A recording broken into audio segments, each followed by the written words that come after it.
Alors, je vous l'ai dit tout à l'heure, nous sommes dans une formule un peu particulière, puisque le Conseil national de l'Église protestante unie de France a décidé de consacrer ces 3 années au thème synodal « Mission de l'Église et ministère ». 3 années, ça fait beaucoup, mais il y a des étapes qu'il veut franchir. Et la première, ce sera le synode régional de l'automne prochain. Et pour préparer le synode régional, eh bien, nos paroisses, nos églises locales sont invitées à apporter leur contribution. Et le Conseil presbytéral, dans sa sagesse, a pensé qu'il valait la peine que nous partagions plus largement qu'il ne peut le faire au sein de son équipe appelée Conseil presbytéral. Alors, pour cela, il s'est fondé sur une demande de ce qu'on appelle les rapporteurs au synode régional. Une équipe qui lui a écrit en lui disant « La machine synodale est en marche, il n'y a plus qu'à. Mais à quoi bon ?» Ce n'est pas moi qui dis ça, hein, c'est eux. Après tout, l'Église existe depuis des siècles. Ne suffit-il pas de continuer à annoncer l'Évangile tout simplement? Ne suffit-il pas de maintenir nos traditions, d'entretenir notre patrimoine? Ne suffit-il pas de prier, de nous laisser inspirer, de vivre la fraternité? Depuis 1 an, nous avons appris à nos dépens que tout peut changer très vite et que les évidences d'hier peuvent devenir brutalement obsolètes. Nous avons dû questionner nos habitudes, réviser nos priorités, adapter nos pratiques. À des degrés divers, toutes celles et tous ceux qui participent à la vie de l'Église se sont interrogés sur la continuité de leur engagement et sur la place de l'Église dans leur vie et dans une société bouleversée. Nous voilà donc lancés dans la réflexion malgré nous. À quoi sert l'Église ? Quelle est sa mission dans le monde? Que faut-il conserver, changer, abandonner ou inventer dans la société qui nous entoure, voire même un instrument de transformation? Et de quels ouvriers avons-nous besoin pour remplir cette mission? L'enjeu, vous l'avez compris, n'est pas tant de donner une belle définition de l'Église sur le papier que de nous réapproprier ensemble la mission singulière que Dieu nous confie et d'assumer notre mandat, ensemble et individuellement, parce que l'Église, avant d'être un tout, c'est moi, c'est toi, c'est nous. Ce que nous déciderons ensemble nous impactera tous, puisqu'il s'agit finalement de réformer l'Église en vue de sa mission et de mettre en application nos décisions. » Fin de citation. Alors le Conseil presbytéral nous a proposé l'exercice de ce matin. Je vais introduire le sujet par quelques remarques bibliques et théologiques aussi personnelles que possible, comme une méditation autour de quelques textes.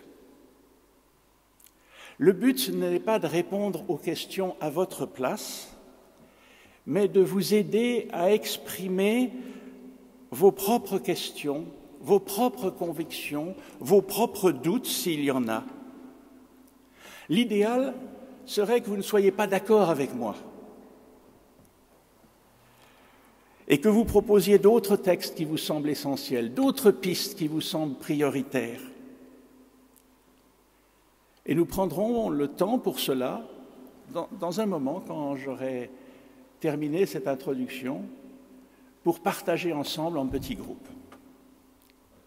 Mais encore une fois, comme je vous le disais tout à l'heure, pas dans la perspective, et ils le disent fort bien, de faire un beau texte, une belle réflexion, une nouvelle définition de l'Église, du monde, etc. Mais de dire ensemble, nous, ici, devant Dieu, comment nous nous sentons engagés dans la mission. Comment nous regardons le monde qui nous entoure? Quelles difficultés nous avons pour partager nos convictions? Alors j'entre dans le vif du sujet. Il me semble que la première étape de notre réflexion consiste à nous exposer, à être explicitement nous-mêmes des témoins. Il n'y a pas d'église s'il n'y a pas de témoins. Luc termine son évangile par une rencontre de Jésus avec ses disciples. Après la rencontre, vous vous souvenez, avec les 2 disciples d'Emmaüs. Avec ses disciples comme avec les disciples d'Emmaüs, il mange avec eux, il leur ouvre l'intelligence pour qu'ils comprennent les Écritures, il leur rappelle sa mort et sa résurrection, et il conclut « On appellera chacun à changer de vie, à recevoir le pardon des péchés. Vous êtes témoins de tout cela. » Ensuite, il leur annonce la venue de l'Esprit. Vous êtes témoins de tout cela. Vous comprenez bien qu'il ne s'agit pas d'un témoignage journalistique, extérieur, d'un xème récit sur le ministère de Jésus, mais bien d'un témoignage intérieur qui rend compte de votre rencontre avec le Christ. Exactement comme le disent les 2 disciples d'Emmaüs. N'y avait-il pas comme un feu qui brûlait en nous au moment où il nous parlait en chemin et nous expliquait les Écritures? Eh bien, ce pourrait être la première question de notre travail en groupe tout à l'heure. Quel texte biblique nous fait brûler intérieurement? Pour moi, il s'agit de l'Épître aux Romains au chapitre 6, les versets 4. Certains ici m'ont déjà entendu dire cela, mais je n'allais pas échapper à cette conviction aujourd'hui. Par le baptême, dit Paul, nous avons donc été mis au tombeau avec lui pour être associés à sa mort, afin que tout comme le Christ a été ramené d'entre les morts par la puissance glorieuse du Père, nous aussi, nous vivions d'une vie nouvelle. Si je prends au sérieux mon baptême, voici que je suis associé à la mort du Christ au point d'être entraîné avec lui dans une vie nouvelle. Je suis déjà mort avec lui et entré dans une vie nouvelle qui m'est donnée, une victoire sur le péché, ouvrant à une vie pour l'union, pour une vie pour Dieu dans l'union avec Jésus-Christ. Voilà ce qui est au cœur de ma foi chrétienne. Elle lui donne sa signification, sa plénitude. Elle fait du chrétien ordinaire le témoin de l'œuvre de salut que Dieu a accomplie en Jésus-Christ. Ma seule mission est d'être témoin de la grâce. Et ce témoignage, comme le disait un prédicateur récemment dans cette chaire, est un témoignage de la joie et de la reconnaissance. Mais encore une fois, ce texte vous parle, vous, peut-être d'une toute autre manière. Peut-être est-ce ce côté un peu intellectuel de Paul qui vous agace. Alors je reformule ma question pour vous tout à l'heure. Quand je suis avec des frères et sœurs dans la communauté chrétienne, témoins de la joie et de la reconnaissance que le Christ nous fait vivre quand on sait ce qu'il a fait pour nous, je souhaite être ce témoin de quoi? Fondé sur quel texte biblique? Sur quelle expérience? Et traversé peut-être par des doutes, lesquels?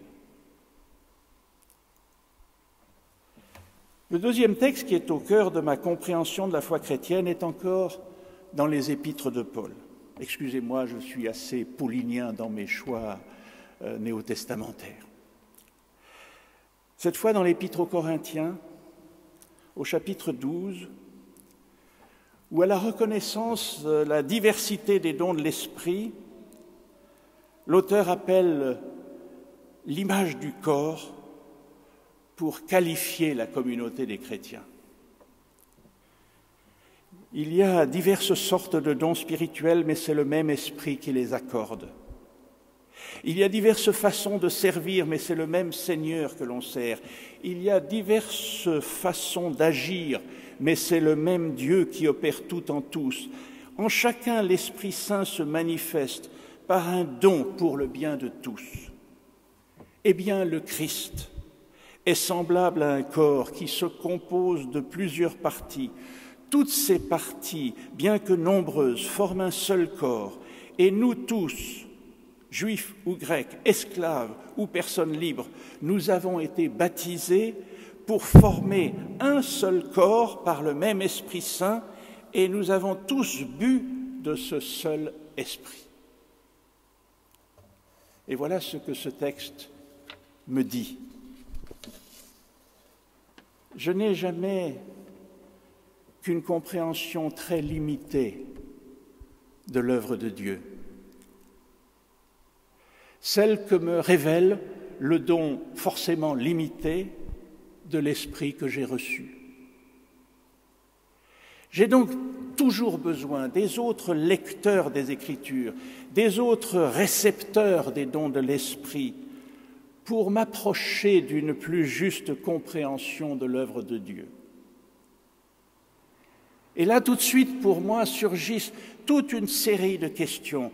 Mon Église locale est-elle vraiment ce lieu d'écoute mutuelle et de partage qui nous donne ensemble la possibilité de bénéficier, de jouir, de nous réjouir de l'ensemble des dons de l'Esprit? Comment pouvons-nous améliorer cela? Par exemple, comment porter ceux qui parmi nous traversent des moments de doute où il leur semble que l'Esprit ne souffle plus? Mais il faut aller plus loin.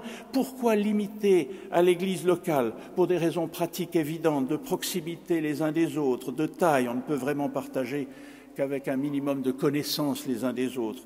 Tout cela est évident, peut-être une même culture spirituelle. Tout cela est vrai. Mais ne mettons pas trop vite des barrières pour nous retrouver dans le confort d'un entre-soi. Alors juste une remarque que ce texte m'oblige à faire. Je l'ai toujours considéré comme le fondement de l'action écuménique. Le corps dont il s'agit ici n'est pas seulement le corps de l'Église protestante, nous en sommes bien évidemment conscients. Alors qu'est-ce que ça veut dire dans notre rapport aux autres églises les plus proches? Alors que devons-nous changer? Que devons-nous améliorer ici et au-delà de nos murs pour être une image, une parabole du corps du Christ? Restons encore avec l'image du corps pour franchir une autre étape avec ce texte de l'Épître aux Romains en son chapitre 12.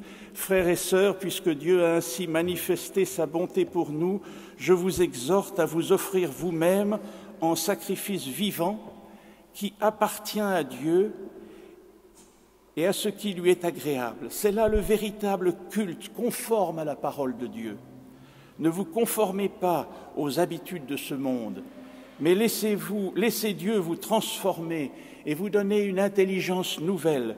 Vous discernerez alors ce que Dieu veut, ce qui est bien, ce qui lui est agréable et ce qui est parfait. Vous entendez donc que nous passons ici à une autre question, témoins, oui, mais témoins comment? Nous avons dit, ou plutôt j'ai dit, et je vous invite à le dire avec vos mots, que la mission de l'Église se fonde tout d'abord dans la reconnaissance de ce que le Christ a donné pour moi, du chemin qu'il a ouvert pour moi et donc pour chacun de nous. Et c'est dans la reconnaissance commune, celle que nous pouvons partager pour les dons de l'Esprit, que se constitue au cours du Christ une communauté croyante, mais une communauté de témoignage, faisant écho à la bonté de Dieu dans sa manière de se mettre au service du monde, en discernant ce qui permet de s'approcher de sa justice et de sa paix, toujours tendu vers ce qui est parfait. Il faut donc sortir de nos murs, ou plutôt nous souvenir ici que nous vivons l'essentiel de notre vie en dehors de ces murs communautaires, de ces murs qui nous rassurent, de ces murs qui nous fortifient. Mais nous vivons l'essentiel de notre temps dans un monde qui se veut sans Dieu. C'est pour moi de l'ordre naturel des choses. La sécularisation dont on parle beaucoup est précisément cela, un monde au sein duquel les hommes sont à eux-mêmes leur propre référence. Et le retournement de la foi chrétienne et des religions monothéistes en général consiste à reconnaître une référence ultime en dehors de nous-mêmes, en dehors de l'humanité. Mais ce ne peut être que minoritaire comme attitude. Il faut donc comprendre la communauté chrétienne et la foi qui la porte comme partie prenante de cette communauté humaine beaucoup plus vaste, mais pour prendre une image que nous connaissons tous, comme un peu de levain dans la pâte. Ce n'est pas nous qui déterminerons jamais l'orientation générale de la communauté humaine, mais nous avons à y dire quelque chose, à y être quelque chose, au nom de ce qui nous anime. Faire écho à la volonté de Dieu ne peut donc se faire qu'en dialogue avec une communauté humaine qui ne se donne pas les mêmes références que nous. Mais dans ce dialogue, il nous revient de déterminer les domaines où il nous semble nécessaire de nous mettre à l'écoute de la parole de Dieu, ou du moins d'y faire écho. Je le dis avec mes mots, je crois profondément, et je vous invite à le faire avec les vôtres, je crois profondément que le monde n'est pas soumis à la fatalité, mais qu'il est entre les mains de Dieu qui nous en a remis la gestion. J'accueille donc en ces dernières décennies, et plus encore, avec une très grande attention, une très grande joie, cette étape nouvelle de l'humanité que nous désignons par le terme de mondialisation. Elle me dit quelque chose d'essentiel, l'interdépendance des communautés humaines. Mais elle est marquée, vous le savez, par une exploitation des déséquilibres humains, sociaux, économiques et culturels. Elle a pour conséquence évidente les migrations. Elle révèle cruellement les déséquilibres écologiques qui mettent en cause l'avenir même de cette humanité. Et le poids de ces interrogations pèse sur les épaules de victimes, les laissés pour compte de ces transformations profondes de nos sociétés. Comment faire écho à la volonté de Dieu et témoigner de la volonté de justice et de paix que nous donne la parole de Dieu? C'est la question que notre Église doit pouvoir se poser. Comment est-elle le lieu où chacun de nous se prépare à témoigner en parole et en acte? À titre d'exemple, j'entendais la semaine dernière la directrice d'Oxfam France parler du sauvetage de migrants en Méditerranée. Avec une très grande humilité, elle reconnaissait que pour quelques centaines sauvés de la noyade, des milliers d'autres périssaient. Mais ces propos me disaient quelque chose de ce que je crois nous devons être dans les pas du Christ. Porteurs de paraboles qui invitent au dialogue, à la prise de conscience. Porteurs d'une protestation qui disent la radicalité d'un Dieu qui refuse le mal, faisant écho au jugement sur nos actes directs ou indirects qui engagent à exercer autrement ce jugement, notre responsabilité d'humains, croyants ou non. Alors je vous pose la question, comment notre Église peut-elle être cela, dans son analyse, dans ses choix prioritaires, pour dire une parole qui soit véritablement portée par l'Esprit et qui renvoie à l'œuvre de Dieu. Pour conclure, ou plutôt pour ouvrir au travail qui nous attend, écoutons encore la finale de l'Évangile de Matthieu. Toute autorité m'a été donnée dans le ciel et sur la terre. Allez donc auprès des gens de tous les peuples, faites d'eux mes disciples, baptisez-les au nom du Père, du Fils et de l'Esprit Saint, et enseignez-leur à pratiquer tout ce que je vous ai commandé. Et sachez-le, je suis avec vous tous les jours jusqu'à la fin du monde.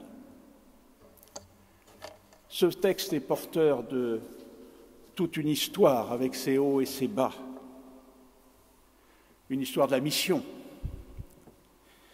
qui a parfois ou souvent été assimilée à juste titre à la colonisation, aux contraintes. Et je ne parle que de la mission protestante, que je connais un tout petit peu, mais on pourrait parler de d'autres missions tout aussi critiquables par certains côtés, et pourtant qui avaient pour vocation de dire la libération que consiste d'être disciple du Christ, d'accueillir le souffle et d'être baptisé, de reconnaître et d'accueillir ce souffle de l'Esprit et de se tourner vers les richesses extraordinaires, infinies du témoignage évangélique. Aller enseigner, baptiser, témoigner. Nous sommes faits témoins dans la reconnaissance et dans la joie de la présence du Christ, tous les jours, pour tous les peuples, et jusqu'à la fin du monde, dans sa présence. Amen.